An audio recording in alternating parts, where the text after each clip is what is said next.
Hello everyone, I'm CoolGuy, welcome back, and in today's video I want to talk about 7 weapons that you should be going for as we go into Shadowkeep. I know that some of you have jobs, kids, and can't play too much, and some of these things might take a little bit to get, but with the time left for Shadowkeep, you can have a goal in mind to get some of these. Or some of you never got the role that you were looking for. Now the theme of these weapons is that they're farmable or they have a quest line. Some you can do over and over and over if you're looking for specific roles on them. A lot of people have been talking about this and a lot of my viewers have asked me, and any weapon that you've seen in other videos is warranted. All of these weapons have a place. Taking all the information that you can, but the video I want to do today is more about time constraints. We're getting closer to Shadowkeep, and also a lot of these weapons will be forgotten about in the sense that with the new content drop, a lot of players are going to be playing that new content, getting the new gear. Not many players go back to early Destiny content with a fresh expansion. And a lot of these have just stood the test of time and will continue to do so. So now's the time to go for these. If you don't have them, it's the perfect time. And first off, this video is going to be about legendaries, except for one. One stands out and it happens to be a quest.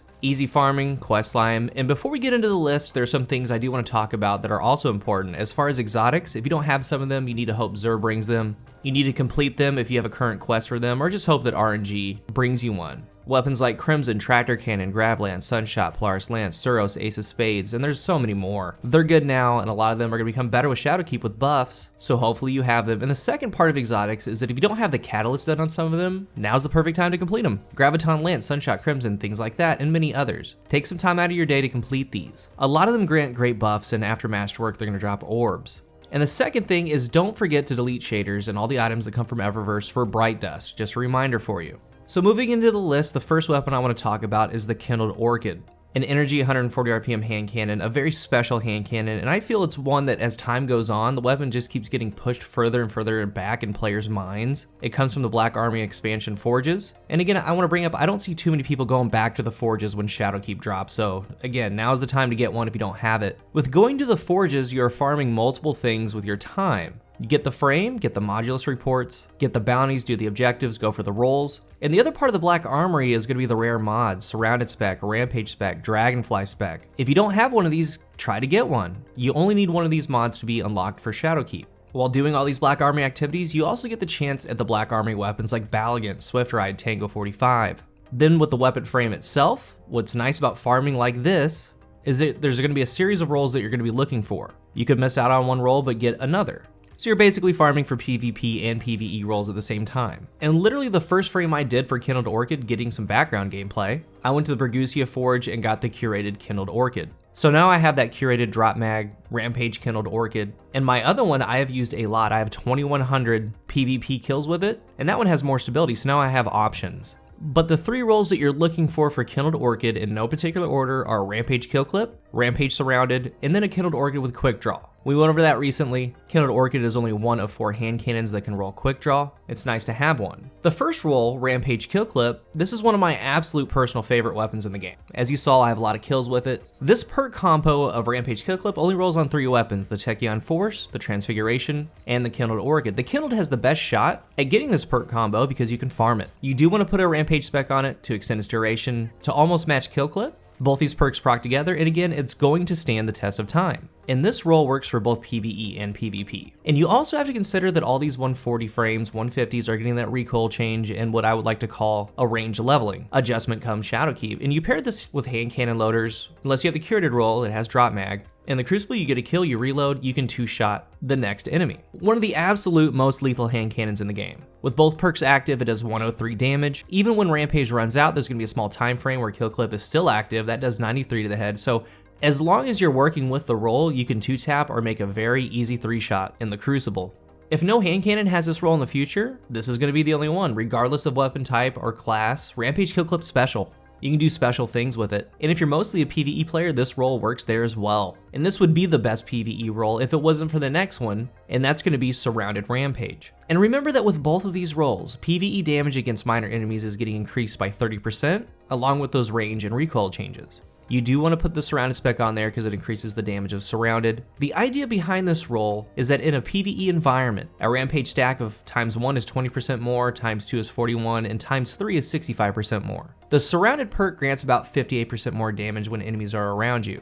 When you go into an area, even though you don't have Rampage stacked, there's going to be lots of enemies, so you're at least going to get the surrounded buff. This makes the damage really good and almost guarantees a one-shot on miners. And this is going on top of the future 30% that they're getting. Then you start working on your Rampage stack to a ×3. And the perks do overlap sometimes, resulting in something crazy like 165, 170% increase from your base damage. The best way to look at this role is that when you're in PvE activities with enemies everywhere, you're getting more damage always pretty much. It's a very underrated perk combo, and the Kindled Orchid is the only weapon in the game that can roll this. I know a lot of people just got the season pass, and I know a lot of players don't have these two specific roles, so if you have these forges unlocked, go to the Berguzia Forge to farm them.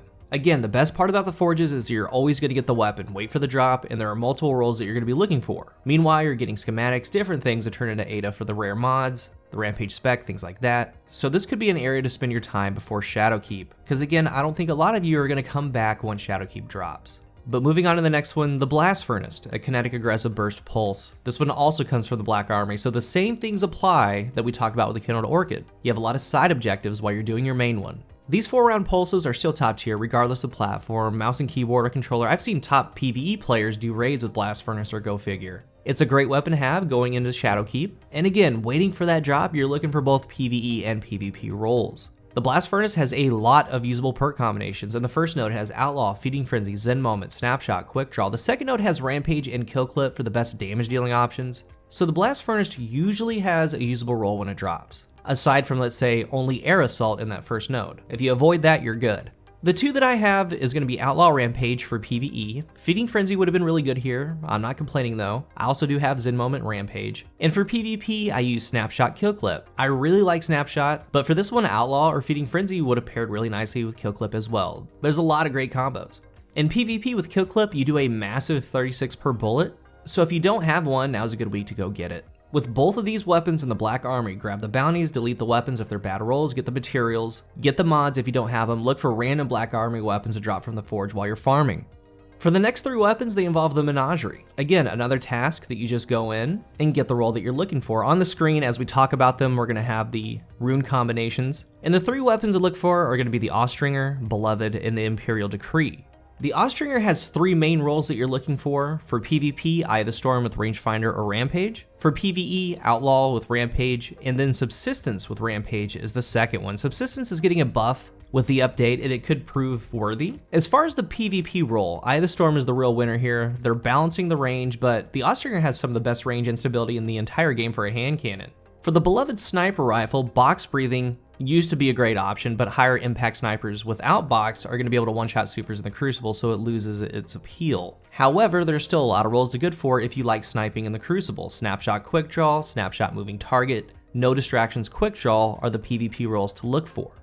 For the shotgun, the Imperial Decree, we have Grave Robber Trench Barrel, and even though that got a nerf, it's still really good at chunking down yellow bars, things like that. Grave Robber, Swashbuckler, and there's a lot more that can roll perfectly to you. So as it's dropping, you can get a really good PvE or PvP roll depending on that drop. And the last thing about the menagerie, as we get closer, they say that we're going to be seeing more rewards, and it's also a good chance to snag a nice Drang or Might of Mini if you don't have one. I don't have a screenshot of all the possible menagerie combinations. I'm not going to post other people's work, so very easy to Google to get your desired roll if you guys want to check that out. The 6th weapon is actually a quest, the 0 Hour quest to obtain Outbreak Perfected. The Outbreak has a lot of usefulness. In harder activities, as a fire team all running it, it makes light work of enemies, and even in final encounters, it's really good. The nanites attached, they're all shared, more damage is dealt. In raids with all the ads and majors that are running around, they're going to be higher level than you, and you're getting these headshots on the smaller ads, spawning the nanites to attach to other enemies. A full fire team using Outbreak can get a lot done. It's a workhorse. The same goes for the Crucible, very stable, very good pulse. There's nothing really bad to say about Outbreak Perfected. So if you don't have it, now's the perfect time to go get it. Very direct task, there's no RNG involved, just kind of get some people together if you can, go through the quest line. Now the last weapon involves the Reckoning or Gambit, and I would say that if you already have all the ones listed so far and don't have this one, this is your top priority. It's going to be the Soul Survivor with Firing Line. We've talked about this many times on the channel. Firing Line grants 25% more damage when 2 or more allies are near you. Legendary snipers are receiving a 20% buff against majors and bosses that's going to be paired with this. And then you can add on a major or a boss spec. So if you're waiting with nothing to do, this should be your top priority this week up until the next reset. Next week's reset is going to go back to spare rations. With all the changes coming with Shadowkeep involving auto-reloading and debuffs, this sniper rifle is going to have good, pure damage. If your fire team all has the firing line version as well, you could all have a direct goal. Maybe all of you run Outbreak, get all the nanites attached. When you're out of the ammo, switch to the firing line Sole Survivor, and then go. Firing line is really all that you're looking for, but in the first node, you're going to be looking for 4th times a charm, then triple tap to pair with firing line. So good luck. In conclusion, the 7 are going to be the Black Armory Kindled Orchid and Blast Furnace, the Menagerie's Austringer Beloved and Imperial Decree, the exotic Outbreak Perfected from the 0 Hour quest line, and then finally the firing line Sole Survivor from Reckoning or Gambit Prime. Most of these are just doing a task over and over. All but the Sole Survivor can be a guaranteed drop, but the Sole Survivor is included on my list because of how special it is. There are many weapons to go out and try to get before Shadowkeep, but these are the ones that are easily farmable while we're in crunch time to get a good roll. Also, I'm going to close with, if you're close to any pinnacle, do them. The Recluse, Mountaintop, Oxygen, Breakneck, Loaded Question, and some others. All of them are going to be good come Shadowkeep, so it almost goes without saying. Definitely get them if you're close. And if not, you set the goal, go out and do it, especially the PvE ones. If you're new to the channel, remember to hit the subscribe button. If you are subscribed, thank you so much for your support. What roles do you have on these, and what weapons do you recommend to others to try and get before Shadowkeep? Thank you for watching, and until the next one, I am CoolGuy.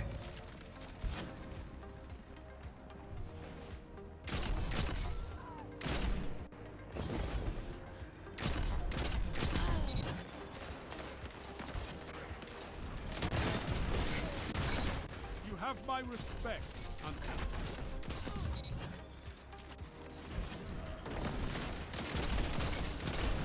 Fire team that fights together stays together.